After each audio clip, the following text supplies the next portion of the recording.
നമസ്കാരം, ഭാരത് ലൈവിലേക്ക് സ്വാഗതം. അനീതിക്കെതിരെ ശബ്ദമുയർത്തുന്നവരെ CPM പുറത്താക്കിയാൽ BJP അവരെ സംരക്ഷിക്കുമെന്ന് BJP സംസ്ഥാന അധ്യക്ഷൻ K. സുരേന്ദ്രൻ.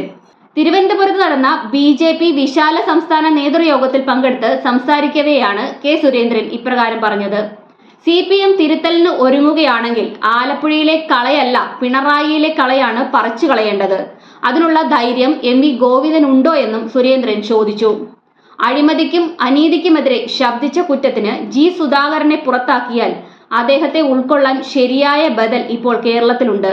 ശക്തമായ നിലപാടെടുത്ത് CPM-ൽ രക്തസാക്ഷികളാകുന്നവരെ സ്വീകരിക്കാൻ BJP ഇവിടെയുണ്ട്. പണ്ടൊക്കെ CPM-ൽ നിന്നും പുറത്താകുന്നവർ അനാഥമാവുകയാണെങ്കിൽ ഇന്ന് 20% വോട്ടുള്ള NDA ഇവിടെയുണ്ട്. ഒരിക്കലും വർഗീയ പ്രീണന രാഷ്ട്രീയത്തെ BJP പ്രോത്സാഹിപ്പിക്കില്ല. വികസന രാഷ്ട്രീയം ഉയർത്തിയാവും NDA ന്യൂനപക്ഷങ്ങളെ സമീപിക്കുക എന്നും BJP സംസ്ഥാന അധ്യക്ഷൻ പറഞ്ഞു. കുടുംബാധിപത്യ ഭരണമാണ് കേരളത്തിൽ നടക്കുന്നത്. അഴിമതിയിൽ മുങ്ങിക്കുളിച്ച സർക്കാരാണിത്. കേരളത്തിലെ സൂപ്പർ മുഖ്യമന്ത്രിക്കെതിരെയാണ് PSC മെമ്പർ നിയമനത്തിലെ കോഴ ആരോപണം വന്നത്. ലോക്സഭാ തിരഞ്ഞെടുപ്പിലെ തോൽവിയുടെ പശ്ചാത്തലത്തിൽ ഭൂരിപക്ഷ ജനവിഭാഗത്തിന് നേരെ കയ്യോങ്ങുകയാണ് CPM ചെയ്യുന്നത്. തങ്ങൾക്ക് വോട്ട് ചെയ്യാത്തവരോട് പക പോക്കാനാണ് CPM ഒരുങ്ങുന്നത്.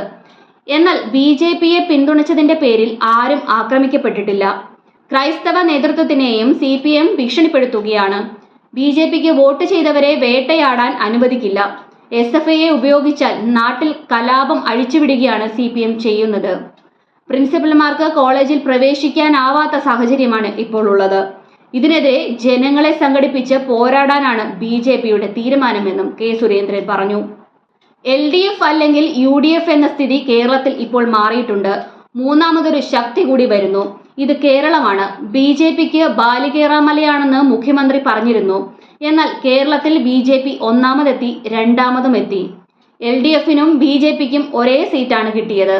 അധികം വൈകാതെ BJP കേരളം ഭരിക്കും. മാരാർജി മുതലുള്ള നേതാക്കൾ കേരളം മുഴുവൻ നടന്ന് പ്രവർത്തിച്ചതാണ് ഈ വിജയത്തിന്റെ അടിത്തറ. തനിക്ക് മുൻപേ പ്രവർത്തിച്ച എല്ലാ സംസ്ഥാന അധ്യക്ഷന്മാർക്കുമാണ് വിജയത്തിന്റെ ക്രെഡിറ്റ് ഉള്ളത്. ബലിദാനികളുടെ പ്രസ്ഥാനമാണ് BJP. വിശ്വസിച്ച ആദർശത്തിന് വേണ്ടി പ്രവർത്തിക്കാനിറങ്ങിയതിന്റെ പേരിൽ നൂറുകണക്കിന് പ്രവർത്തകർക്ക് ജീവനും നഷ്ടപ്പെട്ടു. പ്രധാനമന്ത്രിയും ദേശീയ നേതാക്കളും എപ്പോഴും കേരളത്തിന്റെ നേട്ടങ്ങളെക്കുറിച്ച് പറയാറുണ്ട്. അത് ഇവിടുത്തെ പ്രവർത്തകരുടെ ത്യാഗപൂർണമായ പ്രവർത്തനത്തിനുള്ള അംഗീകാരമാണ്. ഈ വിജയത്തിനും അമിതമായി ആഹ്ലാദിക്കാനും സന്തോഷിക്കാനും ഒന്നുമില്ലെന്നും സുരേന്ദ്രൻ പറഞ്ഞു. സംസ്ഥാനത്ത് ഭരണവിരുദ്ധ വികാരം പോയത് UDFിലേക്കല്ല, LDFിലേക്കാണ്. മുന്നോട്ട് പോകാനുള്ള വഴിയാണ് വോട്ടർമാർ നൽകിയത്. വിശ്രമമില്ലാതെ പോരാടണം. തോറ്റപ്പോൾ ആക്രമിക്കപ്പെട്ടു, പരിഹസിക്കപ്പെട്ടു. എന്നാൽ നമ്മൾ പിന്തിരിയാതെ പോരാടി. ഫിനിക്സ് പക്ഷിയെ പോലെ പറന്നുയർന്നുവെന്നും K. സുരേന്ദ്രൻ പറഞ്ഞു.